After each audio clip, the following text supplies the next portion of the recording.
Hi there, this is Bibi Cameron for Tonic Studios, and in this video I'm going to show you how to put together this beautiful box made using French Armoire die set. This is a very original box design and is about 6 inches and a half tall by 3 inches 3/4 width. And this side here measures 2 inches 5/8. And here I have this 19 pieces die set that will allow me to cut the pieces to easily make this box. And as any die set by Tonic Studios, it includes main dies to die cut the pieces for your project and also decorative dies. So here I'm getting those essential dies, and on here I have all the decorative dies, and this one here will cut the little hook to keep the box closed, and this one here will die cut the decorative legs for the box. This large die will cut a main piece, that is that one there, and with these two dies here you will cut this background piece here. And if you use those two dies with that intricate die there, you will get this die cut here that will complete that decorative piece for the front of the box. And I die cut those first because they are going to allow me to place this die in the right position to die cut the doors of the armoire that are going to be the flaps of the box. And apart from that simple die cutting tip, anything else is super duper easy regarding the assembling of this box. So the first thing I'm going to do is to adhere the decorative panels on those background panels. I like to add glue, allow the glue to dry a little bit, and then when the glue is almost dry, I just easily and effortless adhere those intricate die cuts on those background panels. And I use a slightly wet cloth to get rid of any excess of glue over the mirror cardstock. And once I have all these decorative panels done, I just adhere them on the main die cut using double-sided tape and liquid glue.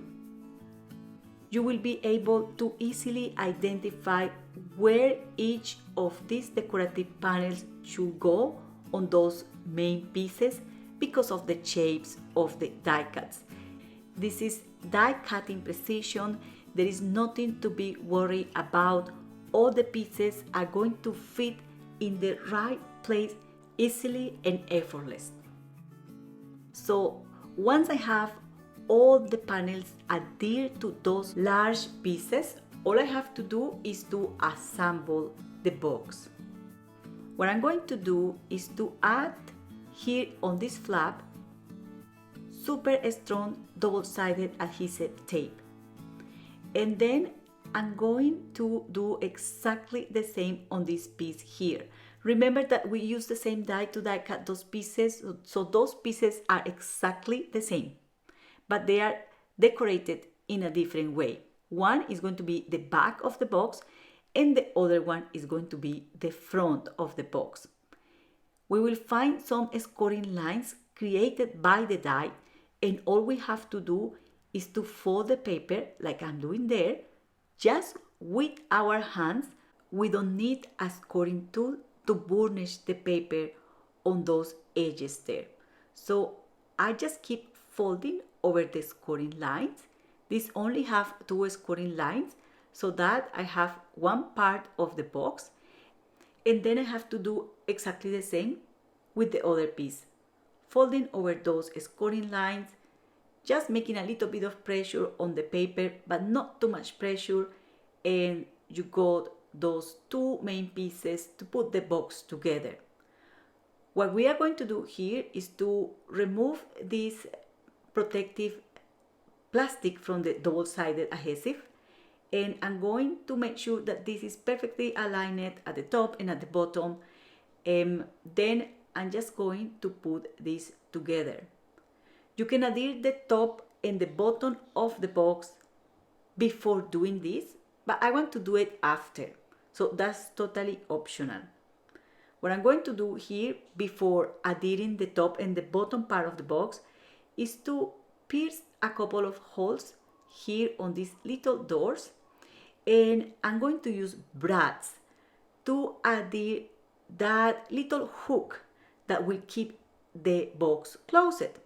And we have this little die cut here that we need to fold according the scoring lines created by the die. So this is super duper tiny.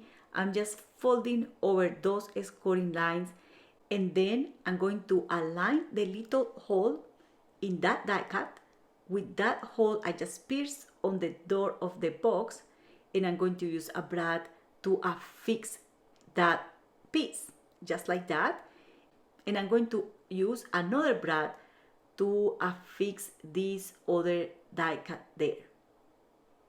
Once I have this done, I can glue this little part in place, just like I'm doing here. And because this is so small, I might need some tweezers to keep this together while the glue dries. As this is mirror cardstock, it takes a little bit longer for the glue to dry. And this little part here is done.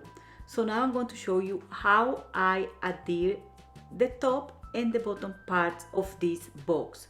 There is a die in the die set that will cut this piece here, so we need to cut two pieces.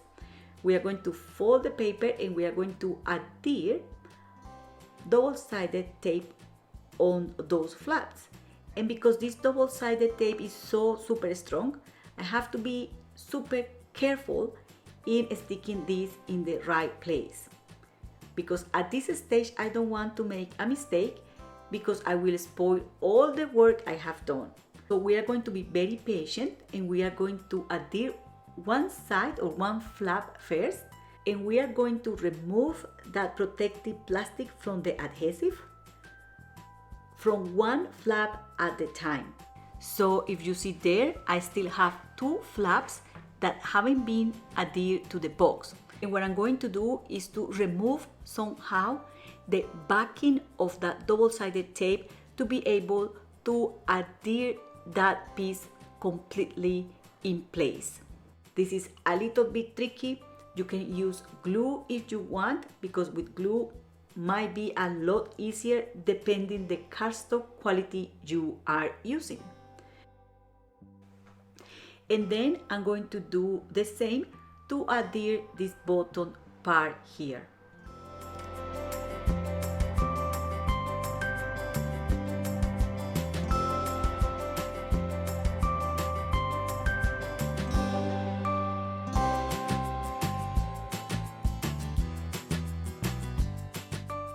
And to finish this box, all I have to do is to adhere the decorative legs to the box as I'm doing here.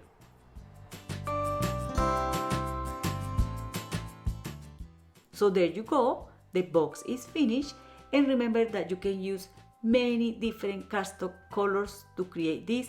You can also close the box with ribbon if you want, but I have to say that I really love the way to close this box as it is. And that's all for today. I hope you enjoyed this video. Do not forget to subscribe to this channel or visit the blog for more ideas and inspiration. You will find links in the video description to the Tonic Studios shops, and there you will be able to see other ideas to customize this box. Thank you very much for watching, and happy crafting. Bye!